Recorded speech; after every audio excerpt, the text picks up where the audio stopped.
I was with my sister and her boyfriend in their Model A Ford, and we were driving out in the country.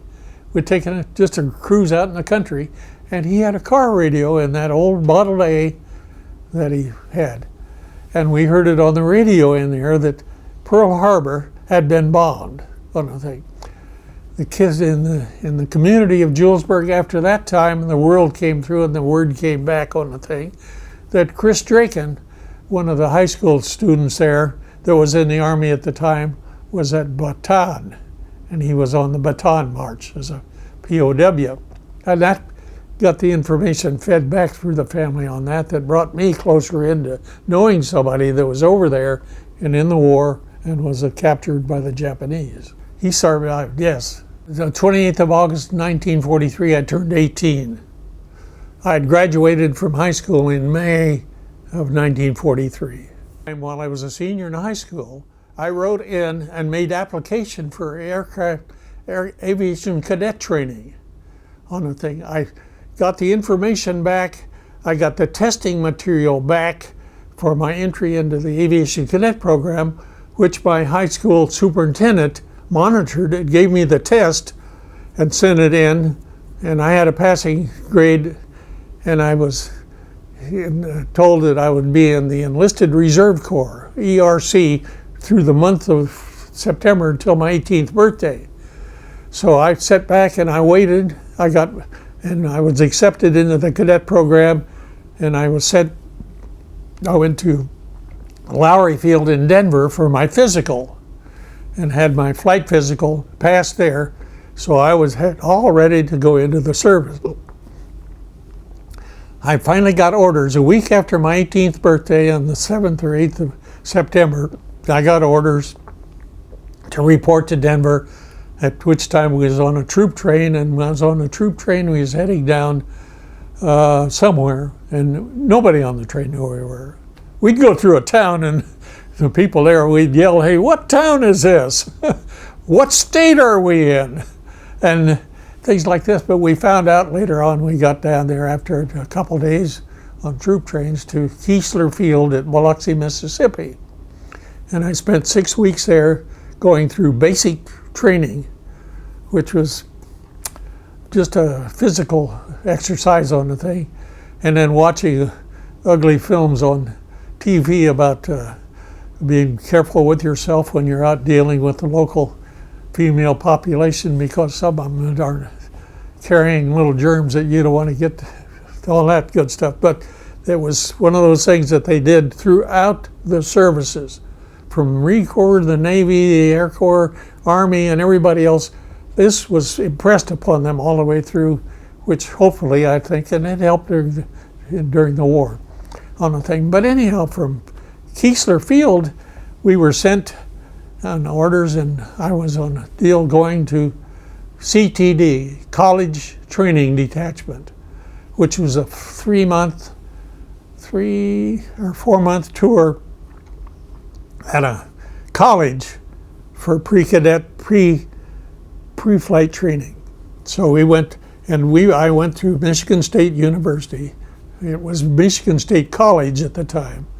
It wasn't a university, but I was up there from October through the end of February, which time I went to San Antonio, to the San Antonio Aviation Cadet Center.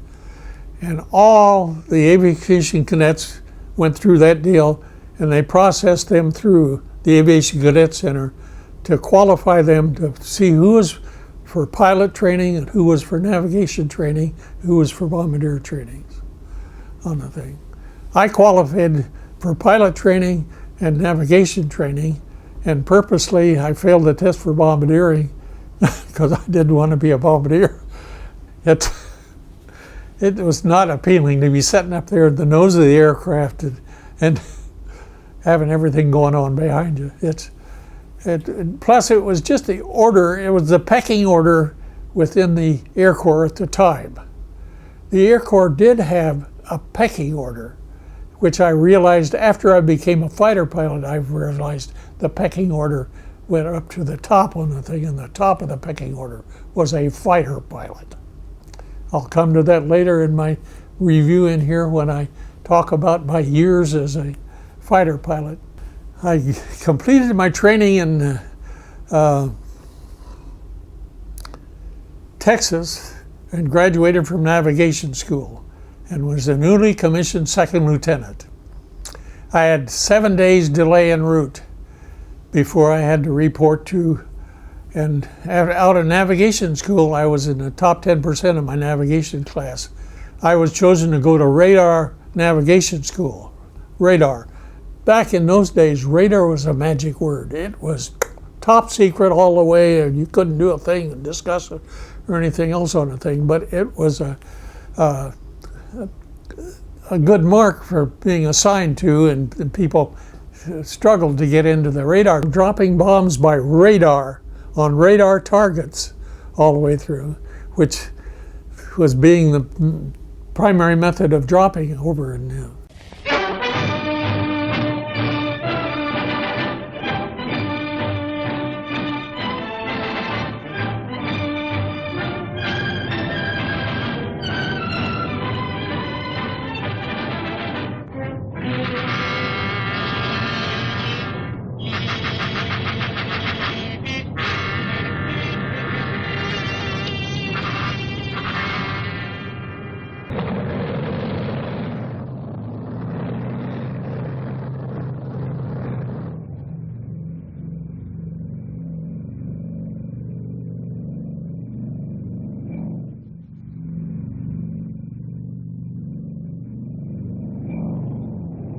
6 hours aloft.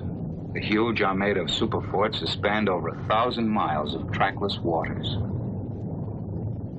The weather bears out the forecast. Clouds, heavy overcast, all the way to the target. At 23,000 feet, they're above it. Below and beyond lies the Japanese mainland, and somewhere beyond that, the target. If the enemy took comfort in the thought that the bombardier sees nothing more than this, they were living in a fool's paradise. For at a calculated instant, tons of high explosives, and yes, even the atomic bomb, would be sent away to the target, aimed by the miracle of radar. Before you now is the radar scope, a small circular screen giving X-ray-like vision to the mysterious 11th member of the crew, the radar operator. Until recently, we've known little of what he does, and even less about the instruments he uses. Basically, radar equipment consists of a radio transmitter and receiver. The transmitter sends a radio beam earthward. If it strikes water, the beam is not reflected. The receiver picks up nothing, and the scope appears dark, as it is now over the Pacific Ocean. But if the beam strikes a solid object, such as land, it's reflected and shows light on the scope. Watch. Something's coming in now at the upper left. Adjusting the receiver control sharpens the picture. There they are. 2 islands, both with mountains on them. That should make them easy to identify. According to the charts, only 2 islands of this shape and contour lie off the southern coast of Honshu. The little one, Kojima, the other, Hachijojima. 2 tiny dots on the face of the globe point the way for a cargo of destruction.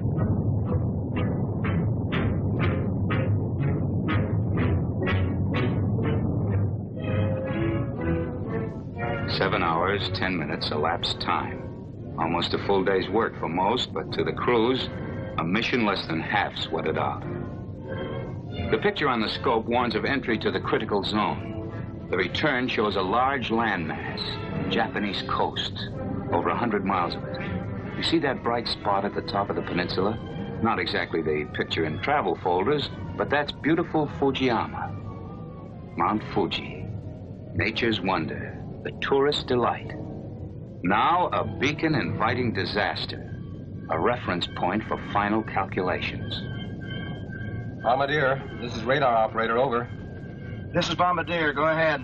The wind is from 268 degrees at 138 miles per hour. Ground speed on the bomb run, 394 miles per hour. Data taken from the electronic wonder instruments is converted to precision aiming, pinpoint bombing. 17 degrees right. Radar operator, this is Bombardier. Over. Go ahead, Bombardier. Sight set up. We're ready to bomb. The bomb run begins with a turn directly over Fujiyama. When the bright spot that is Fuji touches the black line, the instructions are... Pilot, start 1/4 needle with turn, rolling out on the heading of 31 degrees. Roger. Bombardier, open bomb bay doors after turn. Roger.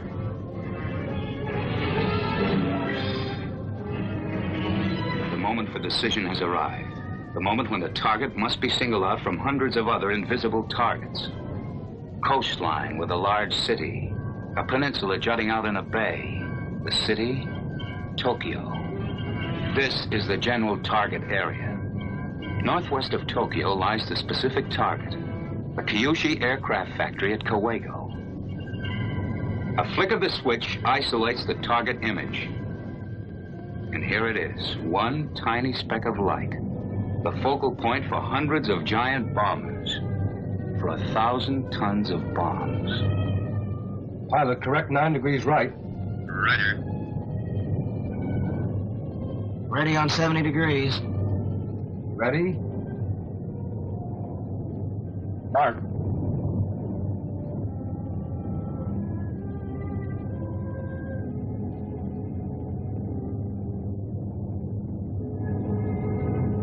Mark. At the split second before the bombs are released, the radar operator sees this. Bombs away.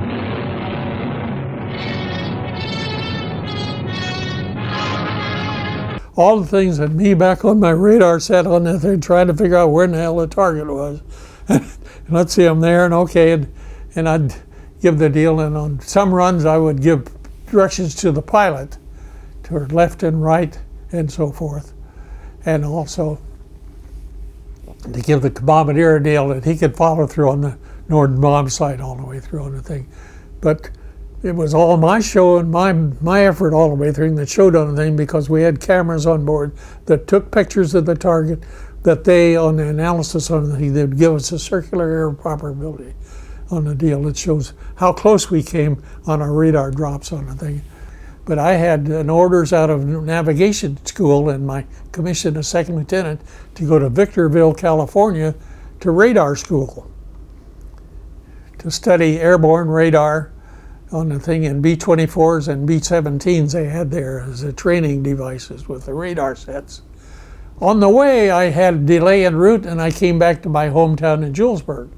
I arrived there, I think, on a Thursday or Wednesday, whatever it was. On Friday, the football team, and this was in the 22nd or 20th of November, was playing in the state football game on the thing. I came down with a friend of mine that was 2 years behind me in school. He was still in high school. I went to the game with him and we watched the game, and I noticed one of the cheerleaders out there had a good-looking set of legs, and she was a bouncy blonde all the way through. It so happened that I had a double date for that night, and my friend had a date with my wife Iris on that night, and I had a date with an old girl that I went through, was dated during high school on the thing. And we dated. Before the evening was over, I had realized that she was going to be the one all the way through. So I braced myself and I touched it. On the next day, on Saturday morning, I called her. I made a date with her for Sunday afternoon to take her to dinner and everything. And I took her to dinner, and then of course on Monday I had to get on a plane and go back into to radar training. But I met her there, and I got my foot in the door on the thing that caused it. We started riding back and forth, and she was my girl during the war.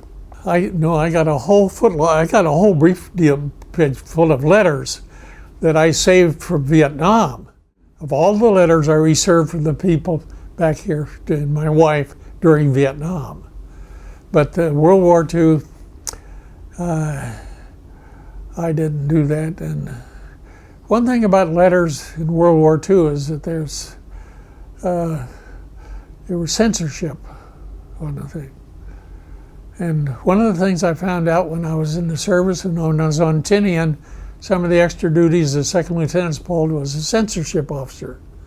That I would go down to the post office in there and take letters written by GIs on a thing, and I had instructions on what to delete and what not, and I had a razor blade that I'd cut little notes out of the thing. And I didn't care for the job at all because it was a guy writing to his beloved back in the States and everything. But I did remember one occasion on there that I got one letter, and it was not just a couple letters before that I had a letter from this same guy, but I looked at the two letters and they were to different girls. And my devious mind, even at my young age on there, I thought, I could really kind of upset his life in here if I could do a little switching in there all the way through. But I always wondered how he sorted all that stuff out all the way through on the thing. My introduction to the war over there was the fact that we had a B-29 we picked up in Kearney, Nebraska. Flew it to Sacramento, California. From there to Honolulu, Hickam Field. From there we went to Kwajalein and refueled at Kwajalein. And then we flew to Saipan because our B-29 was designated for the 73rd Bomb Group on Saipan.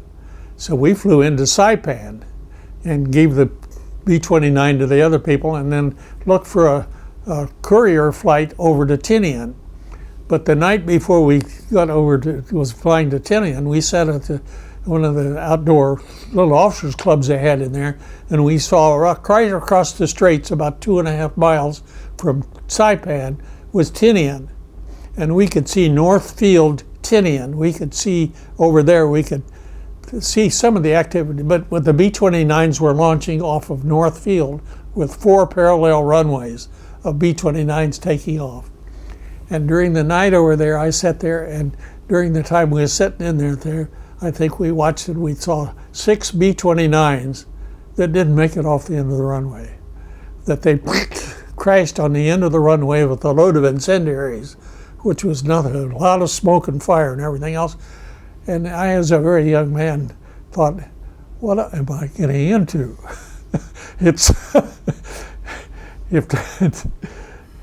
Because I saw the results of the war in Saipan because we were down next to the beach and we could see the old landing vessels and things that they had used on the landings were still out in the bay and half sunk and everything else from what was left over of the Marines that had landed on Tinian or landed on Saipan in July of 1944. But we got to Tinian and we were assigned to an area down there. There's a lower section on the west side of Tinian that was all kind of low. I don't know what it was before on the thing, but they had it set up with the tents there. And our crew was assigned a tent, one of the big pulled out tents that we had 6 officers on the crew. Let's see, I think there's 6. 1, 2, 3, 4, 5.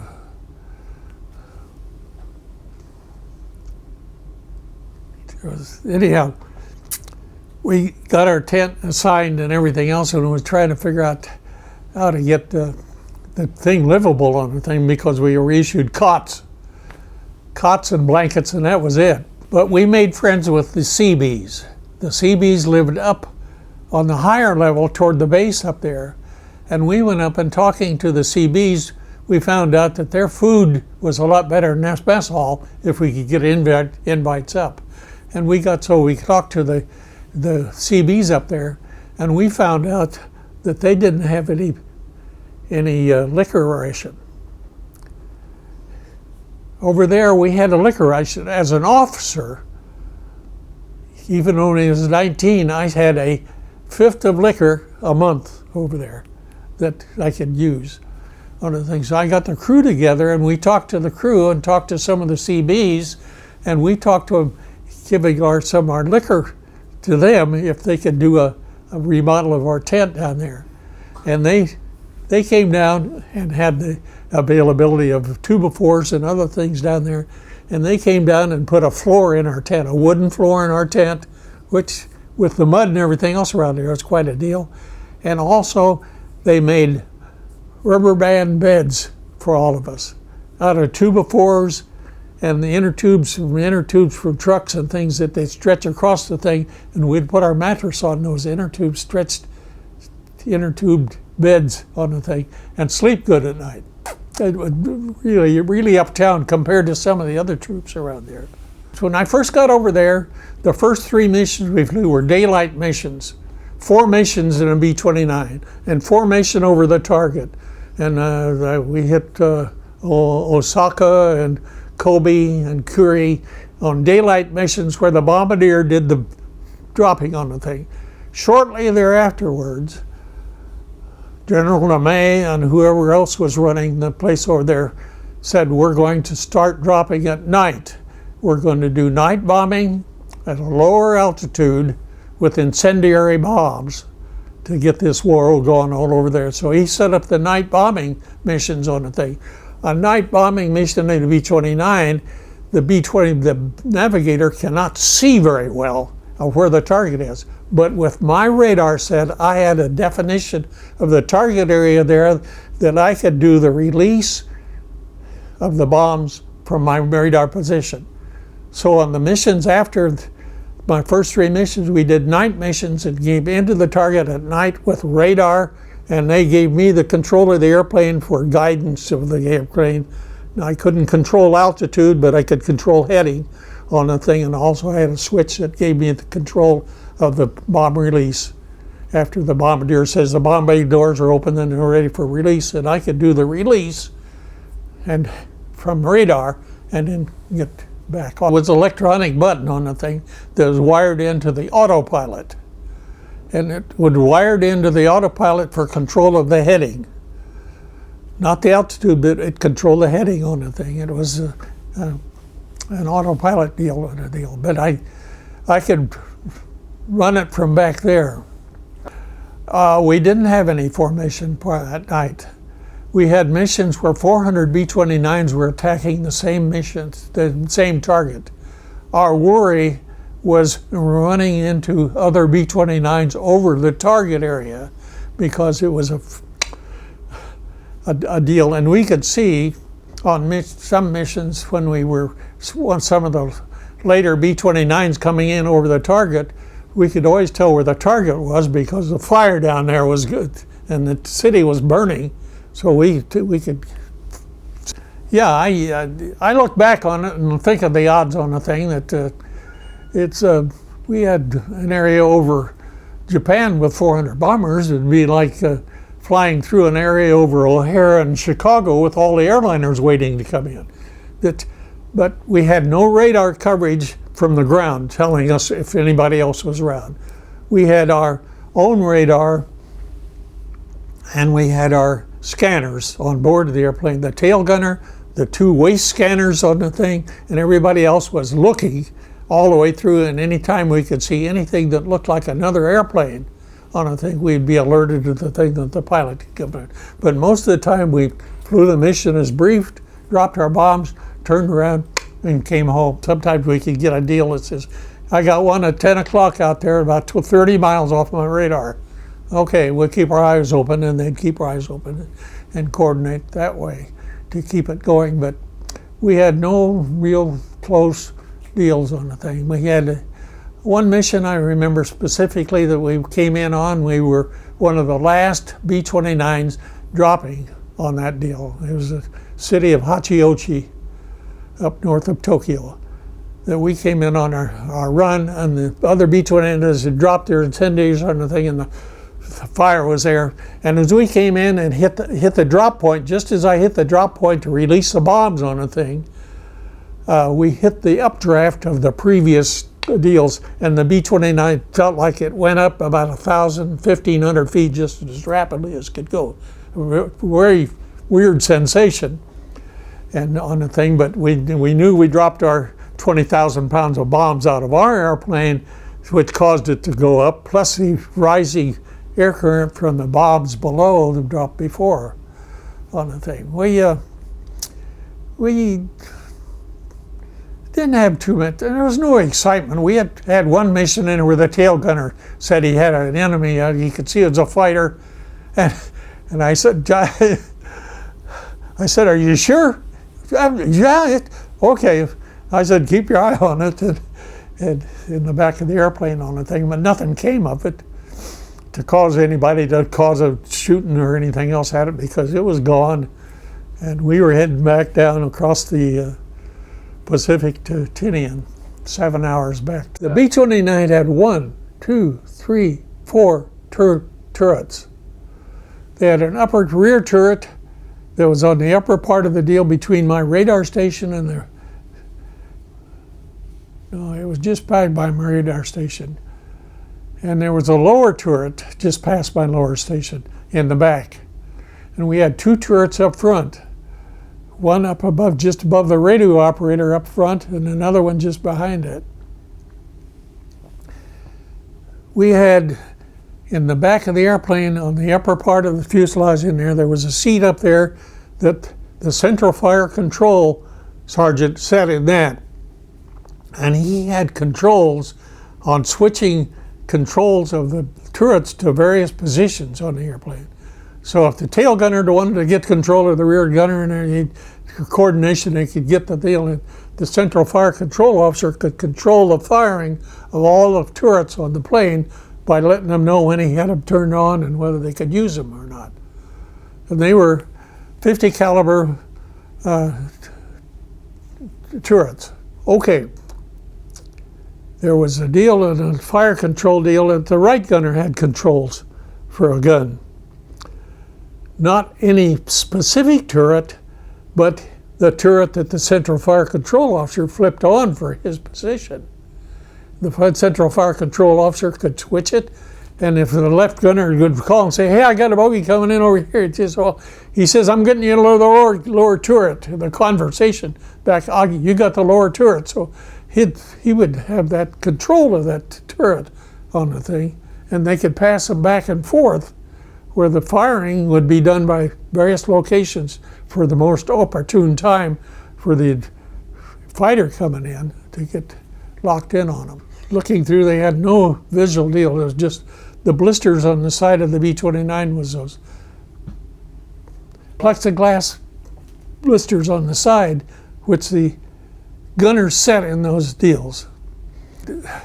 All of my reference to and all the information that I have relative to the war and everything else, that the B-29 did not utilize the guns in any way at all, because they weren't attacked that much by fighters.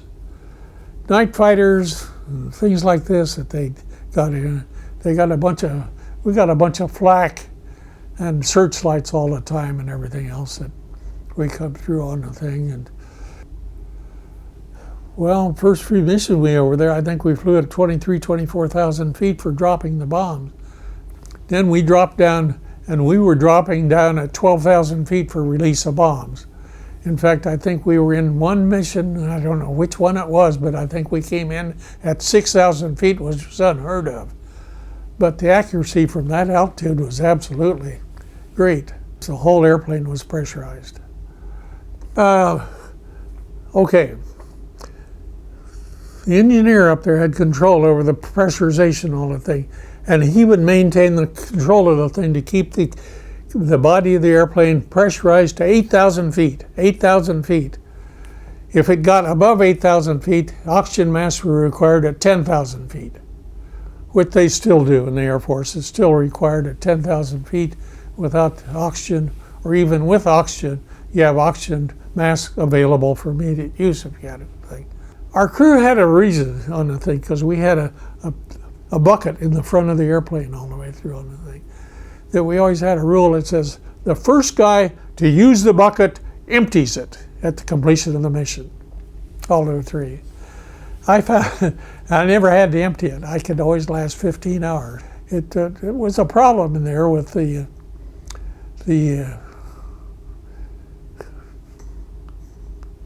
feeling comfortable through the deal.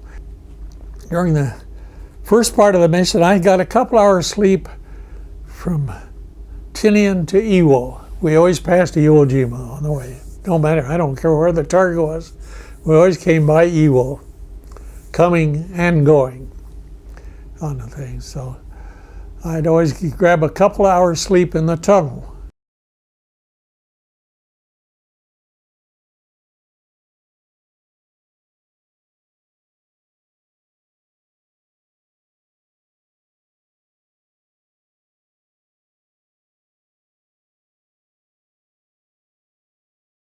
I'd come by the gunners down there and say, I'm going up for a couple hours sleep on a thing.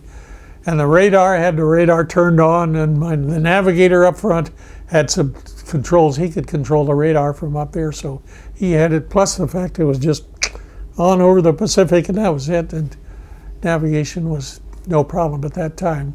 They would take turns at their seats. I had the privilege of having the rear end of the tunnel to myself. I think it's the 506 bomb group that was the atomic bomb.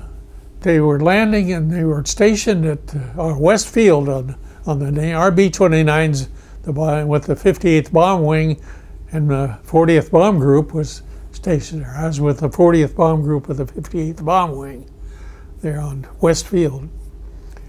And they were there, and we didn't have any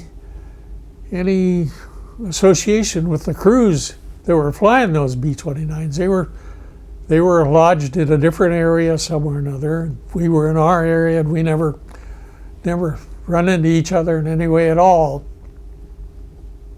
on the thing. But we did get the word on the thing that after it was over. Okay. Leading up to the point of my realization that an atomic bomb had been dropped on Hiroshima came because we were flying missions, and on toward the end of July, I think it was it was 1st or 2nd or 3rd of July, we were chosen, our crew was chosen to go back to the States to go through lead crew training, that they were training B-29 crews to be lead crews for the formations and the lead crews in over targets over Japan, all the thing. And we were chosen to go back on the deal. Upon being chosen, our aircraft commander told us, says, we've been given the option that if we don't want to go, we can refuse to go. But he says, being a democratic deal, I'll leave it up to the crew. So the 11 members of the crew voted on the thing, and I think we voted 6-5 for a bird in the hand. We're going back to the States. The other 5 that voted against it were wanted. They said, no, if we stay here, we can finish our 35 missions before Christmas, and we'll be home for Christmas and over and through with the war. And we said, no, this plane, they're going to be taking us back. So anyhow, we accepted it, and we were told on the 4th of August on the thing. On the 5th of August, we were notified that we had one more mission to fly. So we briefed on the 5th of August for a mission at Imabari, Japan. Our mission took us at a flight that put us over the target at Imabari, which is on the island of Shikoku. Shikoku is that inland deal next to Osaka and the inland sea with Korea and Kobe and all that. It was on the coastline of the Shikoku. They're 32 miles from Hiroshima. We had no knowledge, coordination, or anything else going to be going on during that deal on the thing. But we went in and we hit our target at 2 o'clock in the morning. In the meantime, the atomic bomb outfit, the 506, had cranked up, loaded the atomic bomb, and the Enola Gay was there, and it was inbound and dropped over Hiroshima at 8:15 in the morning, 6 hours after we dropped on Imabara. So we crossed them when we were going back. They were probably coming past Iwo as we were going back to Tinian on the thing. We got back to Tinian and debriefed. And we debriefed just zip like this because we had a courier plane that was waiting to take us down to Guam. And we loaded up our bags and parachute bags and everything else on the courier plane to go down to Guam to catch our flight back to the States. So we got on the deal in the afternoon of the 6th of August and flew down to Guam. And we got down to Guam and was down there in the afternoon, about 3 o'clock in the afternoon. I guess it was in the afternoon. But we got on the C-54 heading back to the States. We had a number 2 priority that was put us just behind the generals on priority getting on board. So we were on board the C-54 flying back toward the States. We were flying back, I think we was going to stop at Johnson Island for fuel on the way into Honolulu all the way through. But we were airborne and had flying across there and sitting in the seats in the back, and all of a sudden somebody came back and says, "Hey, the pilot up there front says he listened to a radio station on the thing, and President Truman has said we dropped a bomb that's worth 20,000 pounds of TNT we dropped on Japan." And everybody in the crew just, ha, ha, ha, ha. They don't make a bomb that big. They don't make a bomb that big. And we found out later on, it was that we entered into the welcome to the atomic bomb era. Okay, I came through the war and survived. I stayed with the B-29s, went to Alaska, and all the time I got back to the States when I was in one outfit, I went to personnel and made application for entry into pilot training. I wanted to get entry into pilot. It took me 3 years before they finally acknowledged my deal. Because the war was over in '45, I got word that I was accepted for pilot training in the spring of 1949.